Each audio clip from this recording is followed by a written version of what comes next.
List of United States presidential assassination attempts and plots. Assassination attempts and plots on the President of the United States have been numerous, ranging from the early 19th century to the 2020s. On January 30, 1835, Andrew Jackson was the first president to experience an assassination attempt when Richard Lawrence twice tried to shoot him in the east portico of the Capitol after Jackson left a funeral held in the House of Representatives chamber.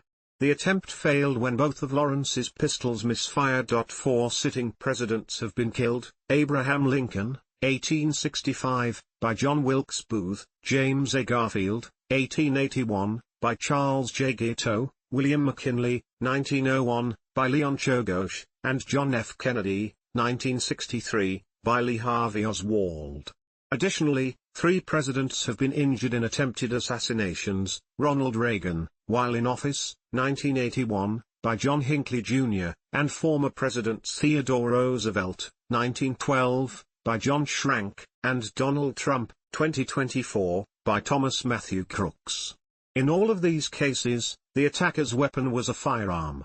This article lists assassination attempts on former presidents and presidents-elect, but not on those who had not yet been elected president. Many assassination attempts, both successful and unsuccessful, were motivated by a desire to change the policy of the American government.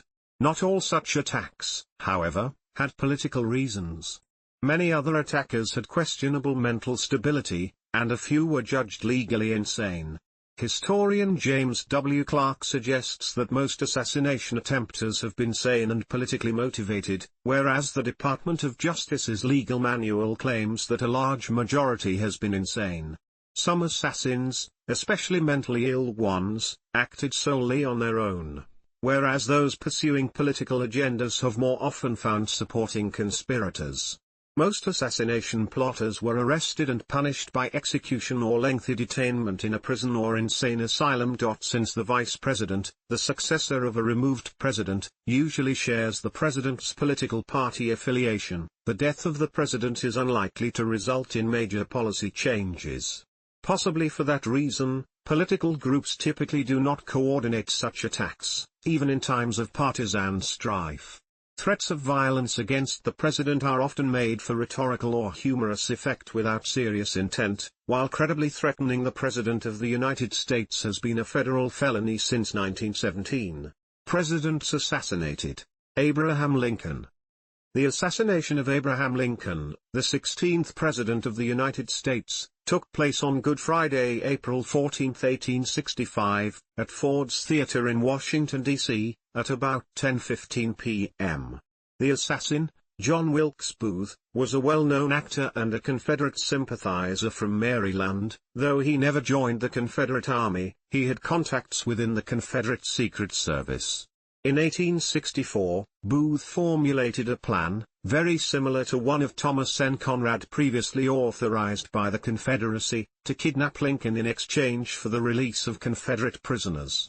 After attending an April 11, 1865, speech in which Lincoln promoted voting rights for black people, Booth decided to assassinate the president instead. Learning that the president would be attending Ford's Theater, Booth formulated a plan with co-conspirators to assassinate Lincoln at the theater, as well as Vice President Andrew Johnson and Secretary of State William H. Seward at their homes. Lincoln attended the play Our American Cousin at Ford's Theater. As the president sat in his state box in the balcony watching the play with his wife Mary and 2 guests, Major Henry Rathbone and his fiancée Clara Harris, Booth entered from behind. He aimed a .44 caliber Derringer pistol at the back of Lincoln's head and fired, mortally wounding him. Rathbone momentarily grappled with Booth, but Booth stabbed him and escaped. An unconscious Lincoln was examined by doctors and taken across the street to the Peterson House.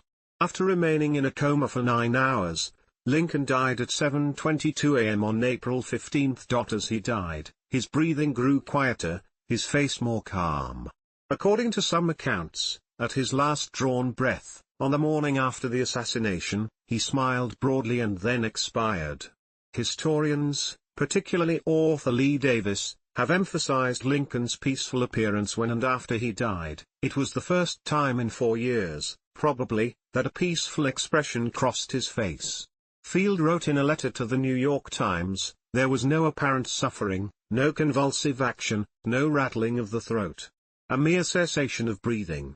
I had never seen upon the President's face an expression more genial and pleasing." The President's secretary, John Hay, saw a look of unspeakable peace came upon his worn features. Beyond Lincoln's death, the plot failed, Seward was only wounded, and Johnson's would-be attacker did not follow through. After being on the run for 12 days, Booth was tracked down and found on April 26, 1865, by Union Army soldiers at a farm in Virginia, some 70 miles, 110 kilometers, south of Washington. After refusing to surrender, Booth was fatally shot by Union cavalryman Boston Corbett. 4 other conspirators were later hanged for their roles in the conspiracy. James A. Garfield.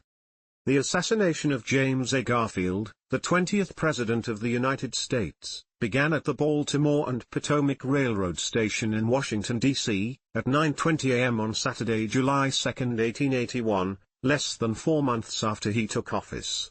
As the President was arriving at the train station, writer and lawyer Charles J. Guiteau shot him twice with a .442 Webley British Bulldog revolver. One bullet grazed the President's shoulder, and the other pierced his back.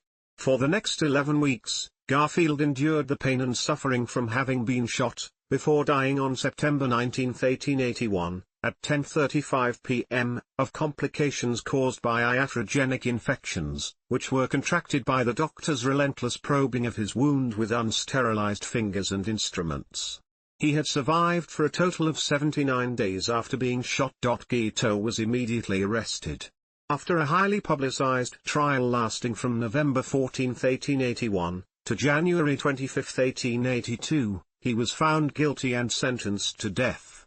A subsequent appeal was rejected, and he was executed by hanging on June 30, 1882, in the District of Columbia, 2 days before the first anniversary of the shooting. Guiteau was assessed during his trial and autopsy as mentally unbalanced or suffering from the effects of neurosyphilis. He claimed to have shot Garfield out of disappointment at being passed over for appointment as ambassador to France. He attributed the President's victory in the election to a speech he wrote in support of Garfield. William McKinley. The assassination of United States President William McKinley took place at 4:07 p.m. on Friday, September 6, 1901, at the Temple of Music in Buffalo, New York. McKinley, attending the Pan American Exposition, was shot twice in the abdomen at close range by Leon Czergosz, an anarchist, who was armed with a .32 caliber revolver that was concealed underneath a handkerchief. The first bullet ricocheted off either a button or an award medal on McKinley's jacket and lodged in his sleeve. The second shot pierced his stomach.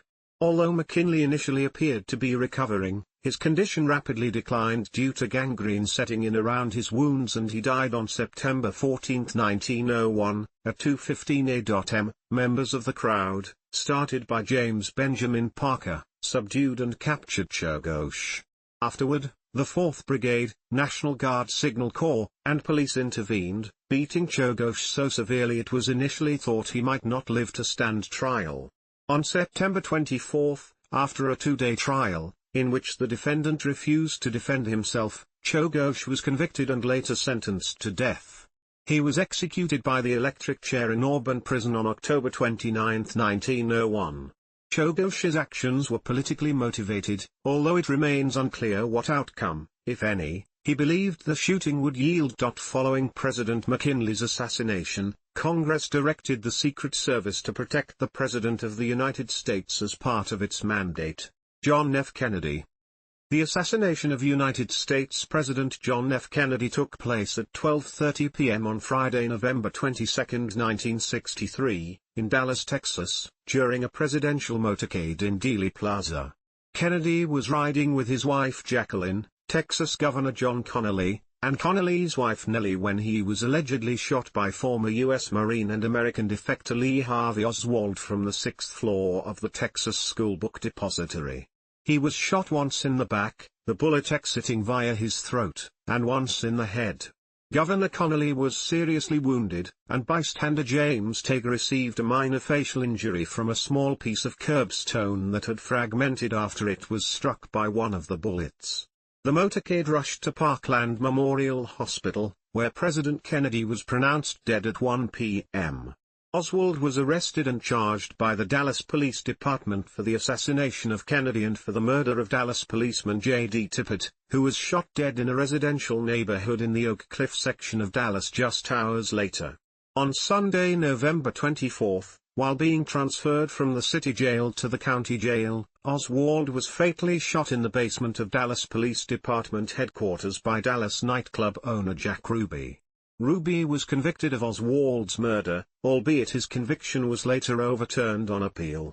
In 1967, Ruby died in prison while awaiting a new trial. In September 1964, the Warren Commission concluded that Kennedy and Tippit were both killed by Oswald, that Oswald had acted entirely alone in both murders, and that Ruby had acted alone in killing Oswald. Nonetheless, polls conducted from 1966 to 2004 found that up to 80% of Americans surveyed have suspected that there was a plot or cover-up to kill President Kennedy. Conspiracy theories have persisted to the present day. Presidents wounded. Theodore Roosevelt. 3.5 years after he left office, Theodore Roosevelt ran in the 1912 presidential election as a member of the Progressive Party. While campaigning in Milwaukee, Wisconsin on October 14, 1912, John Schrank, a saloon keeper from New York who had been stalking him for weeks, shot Roosevelt once in the chest with a .38 caliber Colt Police Positive Special. The 50-page text of his campaign speech titled "Progressive Cause Greater Than Any Individual," folded over twice in Roosevelt's breast pocket, and a metal glasses case slowed the bullet, saving his life. Schrank was immediately disarmed, captured, and might have been lynched had Roosevelt not shouted for Schrank to remain unharmed. Roosevelt assured the crowd he was all right, then ordered police to take charge of Schrank and to make sure no violence was done to him. Roosevelt, as an experienced hunter and anatomist, correctly concluded that since he was not coughing blood, the bullet had not reached his lung, and he declined suggestions to go to the hospital immediately. Instead, he delivered his scheduled speech with blood seeping into his shirt. He spoke for 84 minutes before completing his speech and accepting medical attention. His opening comments to the gathered crowd were, "Ladies and gentlemen, I don't know whether you fully understand that I have just been shot, but it takes more than that to kill a bull moose." Afterwards, probes and an X-ray showed that the bullet had lodged in Roosevelt's chest muscle, but did not penetrate the pulmonary pleura. Doctors concluded that it would be less dangerous to leave it in place than to attempt to remove it, and the bullet remained in Roosevelt's body for the remainder of his life. He spent 2 weeks recuperating before returning to the campaign trail. Despite his tenacity, Roosevelt ultimately lost his bid for re-election to the Democratic candidate Woodrow Wilson. At Schrank's trial, the would-be assassin claimed that William McKinley had visited him in a dream and told him to avenge his assassination by killing Roosevelt. He was found legally insane and was institutionalized until his death in 1943. Ronald Reagan. On March 30, 1981, as Ronald Reagan returned to his limousine after speaking at the Washington Hilton Hotel, would-be assassin John Hinckley Jr. fired 6 gunshots toward him, striking him and 3 others. Reagan was seriously wounded by a bullet that ricocheted off the side of the presidential limousine and hit him in the left underarm, breaking a rib, puncturing a lung, and causing serious internal bleeding. Although close to death upon arrival at George Washington University Hospital, Reagan was stabilized in the emergency room, then underwent emergency exploratory surgery. He recovered and was released from the hospital on April 11. Besides Reagan, White House Press Secretary James Brady, Secret Service agent Tim McCarthy, and police officer Thomas Delahunty were also wounded. All 3 survived, but Brady suffered brain damage and was permanently disabled. Brady's death in 2014 was considered homicide because it was ultimately caused by this injury. Hinckley was immediately arrested, and later said he had wanted to kill Reagan to impress actress Jodie Foster. He was deemed mentally ill and confined to an institution. Hinckley was released from institutional psychiatric care on September 10, 2016, 35 years after the incident and 12 years after Reagan's death from pneumonia complicated by Alzheimer's disease. Donald Trump. This portion of the article is about a developing event and may not reflect the most current information. On July 13, 2024, during a rally in Butler, Pennsylvania, former President Donald Trump was shot in the upper right ear by Thomas Crooks. After being shot, Trump ducked to the ground and was quickly surrounded by Secret Service personnel. He then rose, bleeding from his right ear, pumping his fist in the air, with cheers and chants of USA in response by the crowd, before being rushed to a vehicle. He was then sent to hospital and released in a stable condition, departing by plane to New Jersey. The shooter and an audience member were both killed, and 2 other audience members are in critical condition. Assassination attempts and plots. Andrew Jackson. January 30, 1835, just outside the Capitol building, a house painter named Richard Lawrence attempted to shoot President Andrew Jackson with 2 pistols, both of which misfired. Later somebody tried the 2 pistols and both worked fine. Lawrence was apprehended after Jackson beat him severely with his cane. Lawrence was found not guilty by reason of insanity and confined to a mental institution until his death in 1861. Abraham Lincoln. February 23, 1861, President-elect Abraham Lincoln passed through Baltimore amid threats of the Baltimore Plot, an alleged conspiracy by Confederate sympathizers in Maryland to assassinate Lincoln en route to his inauguration, being carried out. Alan Pinkerton's National Detective Agency played a key role in protecting the president-elect by managing Lincoln's security throughout the journey. Although scholars debate whether the threat was real, Lincoln and his advisers took actions to ensure his safe passage through Baltimore. August 1864, a lone rifle shot fired by an unknown sniper missed Lincoln's head by inches, passing through his hat, as he rode in the late evening, unguarded, north from the White House 3 miles, 5 kilometers, to the soldiers' home, his regular retreat where he would work and sleep before returning to the White House the following morning. Near 11 p.m., Private John W. Nichols of the Pennsylvania 158th Volunteers, the sentry on duty at the gated entrance to the soldiers' home grounds, heard the rifle shot and moments later saw the president riding toward him bareheaded.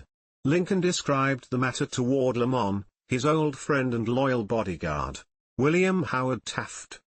In 1909, William Howard Taft and Porfirio Diaz planned a summit in El Paso, Texas, and Ciudad Juarez, Chihuahua, a historic first meeting between a U.S. president and a Mexican president and also the first time an American president would cross the border into Mexico. Diaz requested the meeting to show U.S. support for his planned 8th run as president, and Taft agreed to support Diaz in order to protect the several $1 billion of American capital then invested in Mexico. Both sides agreed that the disputed Chamizal Strip connecting El Paso to Ciudad Juarez would be considered neutral territory with no flags present during the summit, but the meeting focused attention on this territory and resulted in assassination threats and other serious security concerns. The Texas Rangers, 4,000 U.S. and Mexican troops, U.S. Secret Service agents, FBI agents, and U.S. Marshals were all called in to provide security. An additional 250-member private security detail led by Frederick Russell Burnham, the celebrated scout, was hired by John Hayes Hammond. Hammond was a close friend of Taft from Yale University and a former candidate for U.S. vice president in the 1908 presidential election who, along with his business partner Burnham, held considerable mining interests in Mexico. On October 16, the day of the summit, Burnham and Private C.R. Moore, a Texas Ranger, discovered 52-year-old Julius Bergeson holding a concealed palm pistol standing at the El Paso Chamber of Commerce building along the procession route. Burnham and Moore captured and disarmed Bergeson within only a few feet, around 1 meter, of Taft and Diaz. In 1910, President Taft visited his aunt, Delia Torrey, in Millbury, Massachusetts. Torrey later reported receiving a stranger who allegedly overheard an assassination plot in Boston, Massachusetts. Before leaving nearby Worcester, Massachusetts by train, he threatened Tory, who claimed the stranger did not want anything to get into the papers, and if it did he would come back and kill me. Tory reported the plot to the local police, who shared the allegation with the Worcester Police and the Secret Service. The man was never identified. Herbert Hoover. On November 19, 1928, President-elect Hoover embarked on a 10-nation goodwill tour of Central and South America.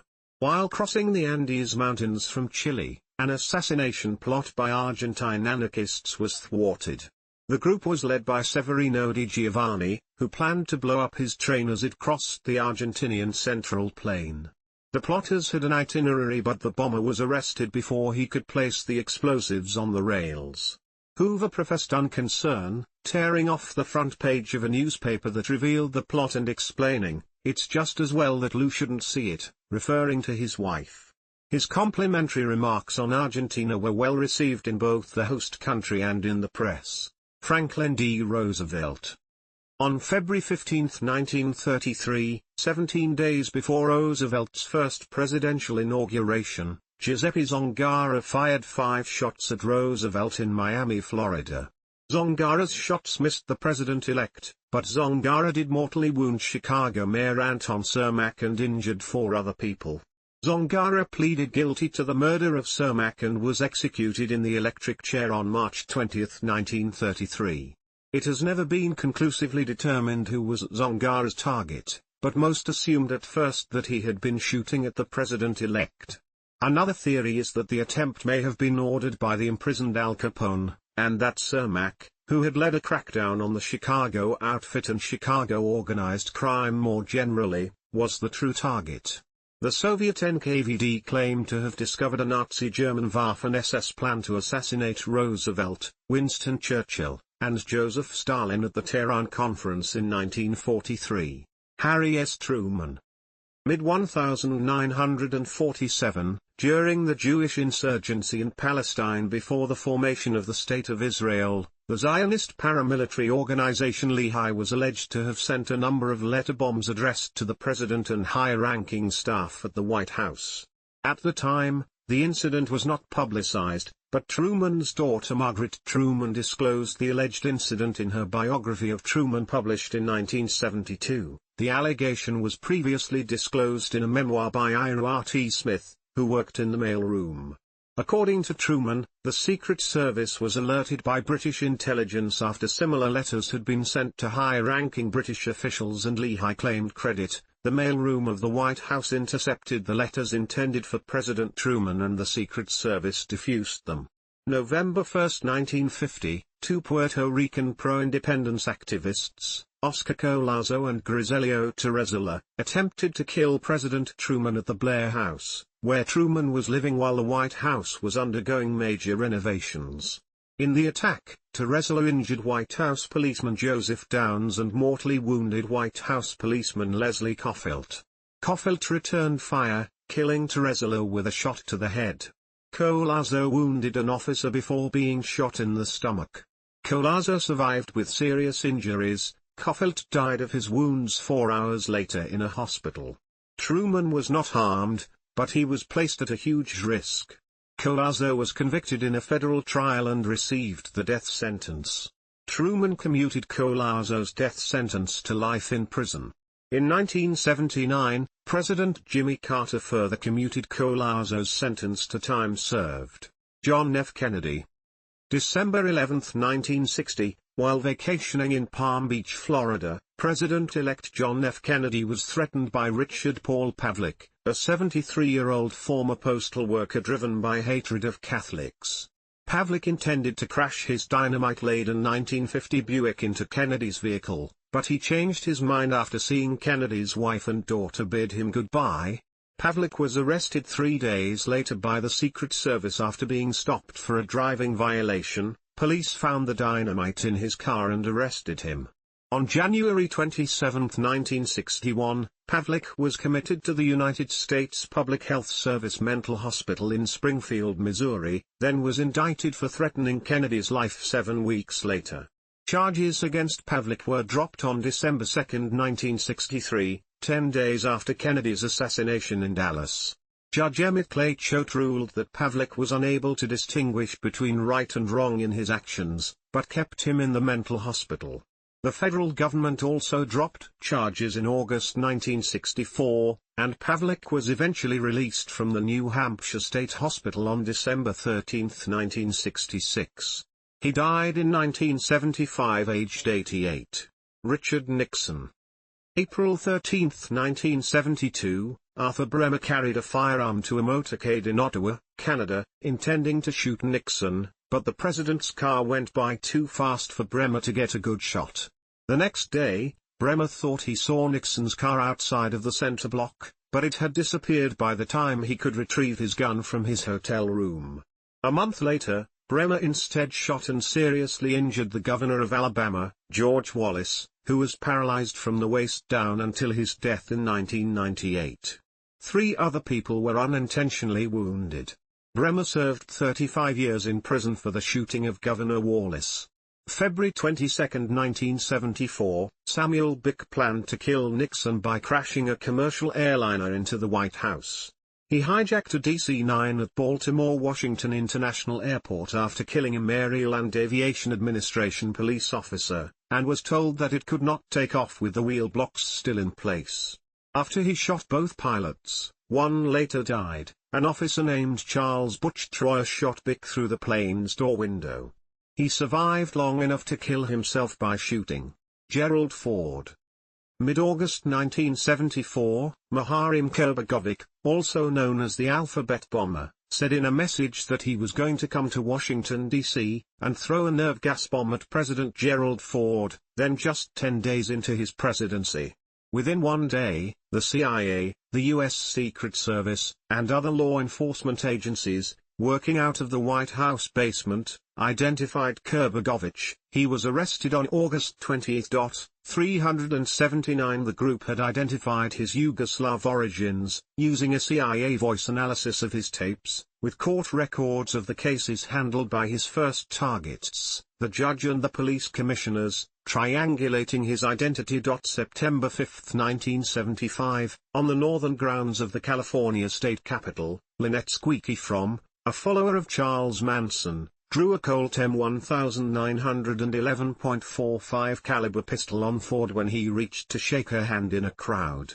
She had 4 cartridges in the pistol's magazine but none in the firing chamber, and as a result, the gun did not fire.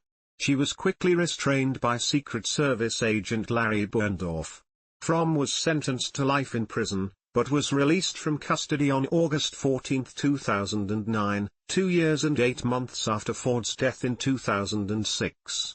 September 22, 1975, in San Francisco, California, only 17 days after Fromm's attempt, Sarah Jane Moore fired a revolver at Ford from 40 feet, 12 meters, away. A bystander, Oliver Sipple, grabbed Moore's arm and the shot missed Ford, striking a building wall and slightly injuring taxi driver John Ludwig. Moore was tried and convicted in federal court, and sentenced to prison for life. She was paroled from a federal prison on December 31, 2007, after serving more than 30 years, 1 year and 5 days after Ford's natural death. Jimmy Carter. May 5, 1979, Raymond Lee Harvey was an Ohio-born unemployed American drifter. He was arrested by the Secret Service after being found carrying a starter pistol with blank rounds, 10 minutes before Carter was to give a speech at the Civic Center Mall in Los Angeles on May 5, 1979. Harvey had a history of mental illness, but police had to investigate his claim that he was part of a 4-man operation to assassinate the president. According to Harvey, he fired 7 blank rounds from the starter pistol on the hotel roof on the night of May 4 to test how much noise it would make. He claimed to have been with one of the plotters that night, whom he knew as Julio. This man was later identified as a 21-year-old illegal immigrant from Mexico, who gave the name Osvaldo Espinosa Ortiz. At the time of his arrest, Harvey had 8 spent rounds in his pocket, as well as 70 unspent blank rounds for the gun. Harvey was jailed on a $50,000 bond, given his transient status, and Ortiz was alternately reported as being held on a $100,000 bond as a material witness or held on a $50,000 bond being charged with burglary from a car. Charges against the pair were ultimately dismissed for a lack of evidence. John Hinckley Jr. came close to shooting Carter during his re-election campaign, but he lost his nerve. He would later attempt to kill President Ronald Reagan in March 1981. George H. W. Bush. April 13, 1993, according to Kuwaiti authorities, and an FBI investigation, 14 Kuwaiti and Iraqi men believed to be working for Saddam Hussein smuggled bombs into Kuwait, planning to assassinate former President Bush by a car bomb during his visit to Kuwait University 3 months after he had left office in January 1993. The former president was on a visit to Kuwait in 1993 to commemorate the coalition's victory over Iraq in the Persian Gulf War, when Kuwaiti officials claimed to have foiled an alleged assassination plot and arrested the suspects. At the time, the former president was accompanied by his wife, 2 of his sons, former Secretary of State James A. Baker III, former Chief of Staff John Sununu, and former Treasury Secretary Nicholas Brady. Of the 17 people Kuwaiti authorities arrested, 2 suspects, Wali Abdulhadi Ghazali and Rod Abdul Amir al-Osidi, retracted their confessions at the trial, claiming that they were coerced. A Kuwaiti court convicted all but one of the defendants. Then President Bill Clinton responded by launching a cruise missile attack on an Iraqi intelligence building in the Mansour district of Baghdad. The plot was used as one of the justifications for the Iraq resolution authorizing the 2003 U.S. invasion of the country. An analysis by the CIA's Counterterrorism Center concludes the assassination plot was likely fabricated by Kuwaiti authorities. However, at the time the FBI established that the plot had been directed by the Iraqi Intelligence Service, IIS, and the CIA had received information suggesting that Saddam Hussein had authorized the assassination attempt to get revenge against the U.S., to punish Kuwait for working with the U.S., and to keep other Arab states for intervening in Iraq any further. The day before the attack, on April 12, 1993, the then U.S. ambassador to the UN and future 64th U.S. Secretary of State, Madeleine Albright, went before the UN Security Council to present evidence of the Iraqi plot with the hope of gaining international support. Bill Clinton. January 21, 1994, Ronald Gene Barber, a retired military officer and freelance writer, plotted to kill Clinton while the president was jogging. Barber returned to Florida a week later without having fired the shots at the president, who was on a state visit to Russia. Barber was sentenced to 5 years in prison and was released in 1998. October 29, 1994, Francisco Martin Duran fired at least 29 shots with a 7.62 x 39 mm Type 56 semi-automatic rifle at the White House from a fence overlooking the North Lawn. Thinking that Clinton was among the men in dark suits standing there, Clinton was inside. 3 tourists, Harry Rakoski, Ken Davis, and Robert Haynes, tackled Duran before he could injure anyone. Found to have a suicide note in his pocket, Duran was sentenced to 40 years in prison. November 1994, Osama bin Laden recruited Ramzi Yousef, the mastermind of the 1993 World Trade Center bombing, to attempt to assassinate Clinton. However, Yousef decided that security would be too effective and decided to target Pope John Paul II instead.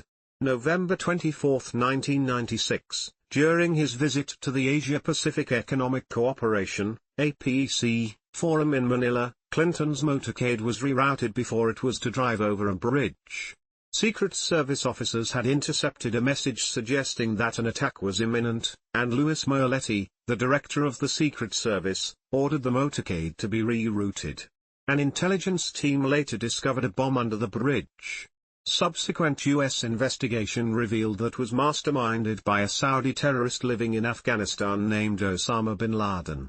October 2018, a package containing a pipe bomb addressed to wife Hillary Clinton and sent to their home in Chappaqua, New York, was intercepted by the Secret Service.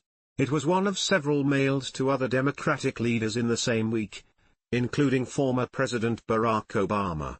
Bill Clinton was at the Chappaqua home when the package was intercepted, while Hillary was in Florida campaigning for Democrats in the 2018 midterm elections. Fingerprint DNA revealed that the package was sent by Florida resident Cesar Sayoc, who was captured 2 days after the package was intercepted.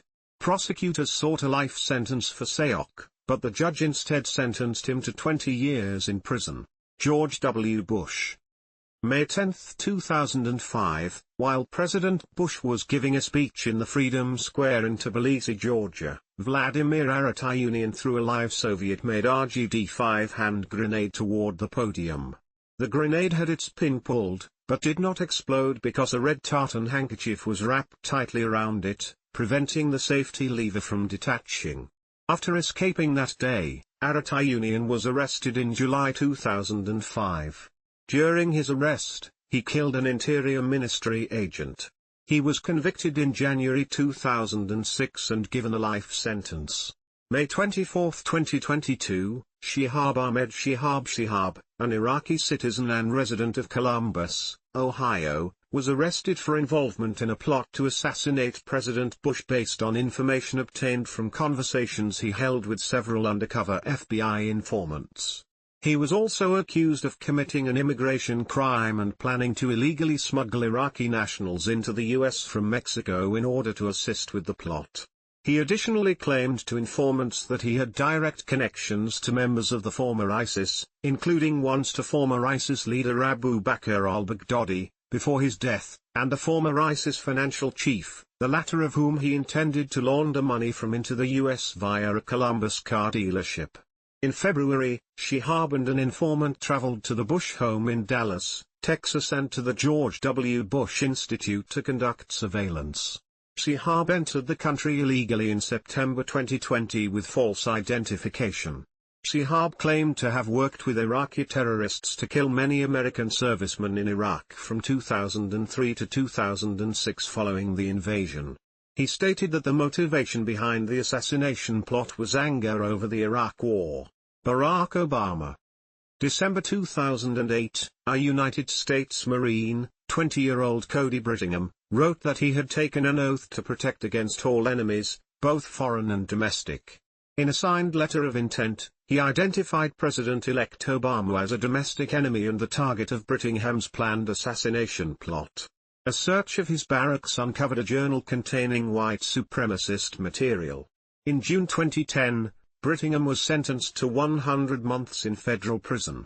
April 2009, a plot to assassinate Obama at the Alliance of Civilizations summit in Istanbul, Turkey, was discovered after a man of Syrian origins carrying forged Al Jazeera TV press credentials was found.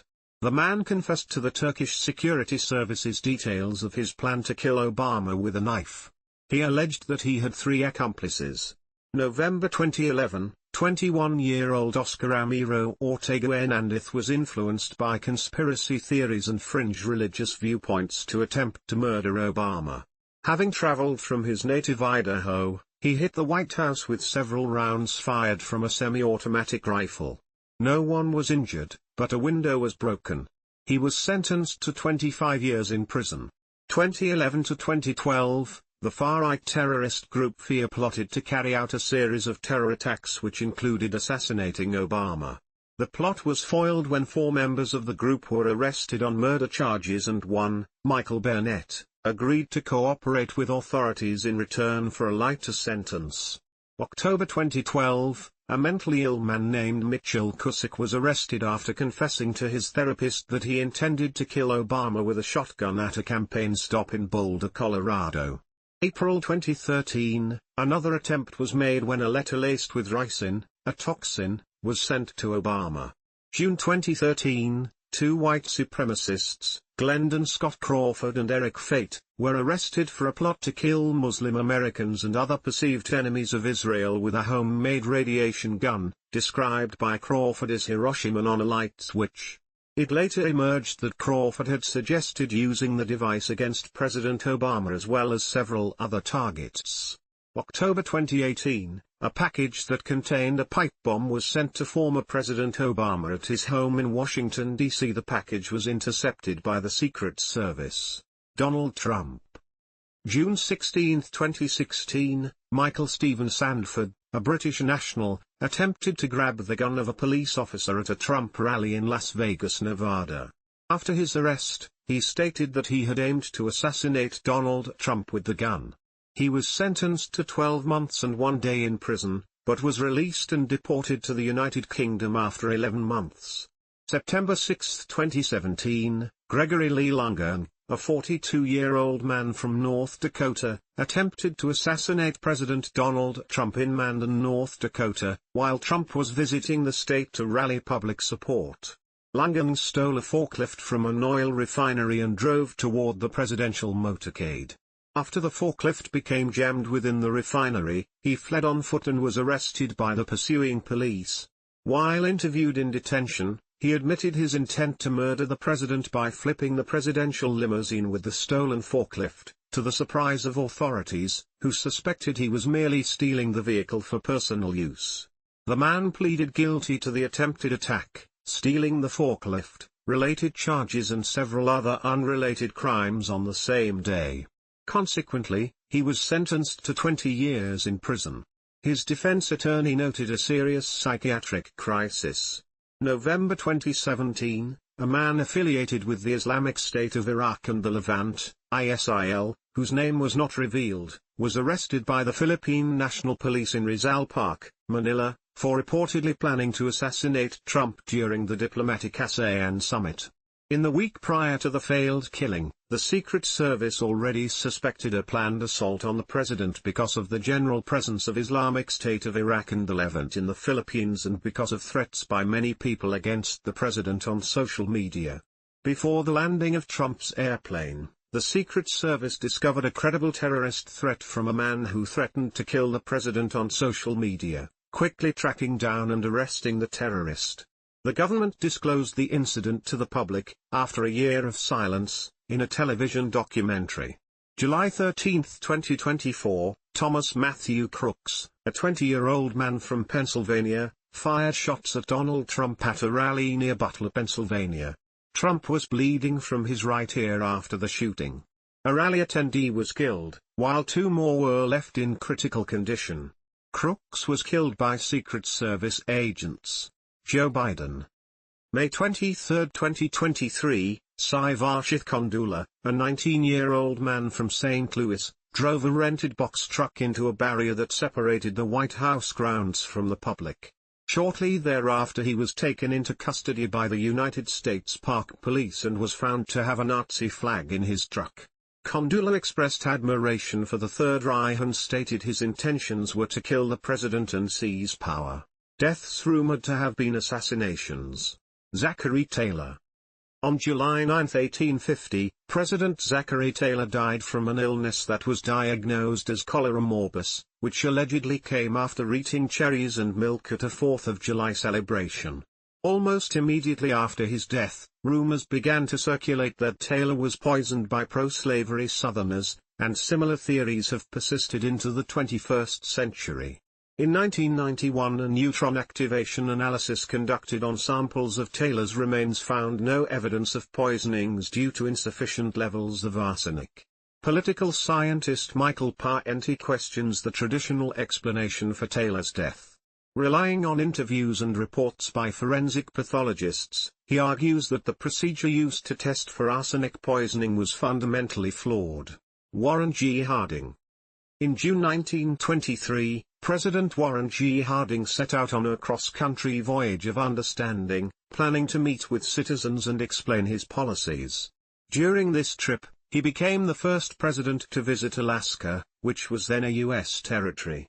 Rumors of corruption in the Harding administration were beginning to circulate in Washington, D.C., by 1923, and Harding was profoundly shocked by a long message he received while in Alaska, apparently detailing illegal activities by his own cabinet that were allegedly unknown to him.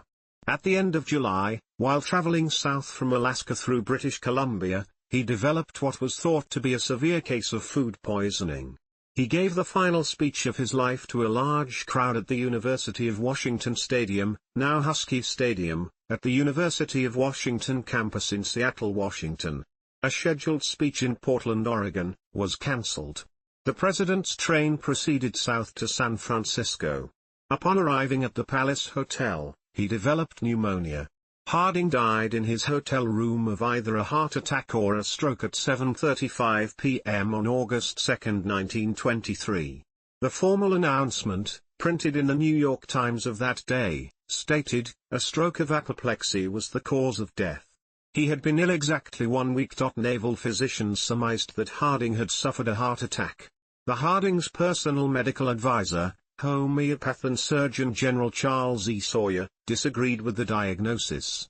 His wife, Florence Harding, refused permission for an autopsy, which soon led to speculation that the president had been the victim of a plot, possibly carried out by his wife, as Harding apparently had been unfaithful to the First Lady. Gaston B. Means, an amateur historian and gadfly, noted in his book The Strange Death of President Harding, 1930, that the circumstances surrounding his death led to suspicions that he had been poisoned. A number of individuals attached to him, both personally and politically, would have welcomed Harding's death, as they would have been disgraced in association by Means' assertion of Harding's imminent impeachment.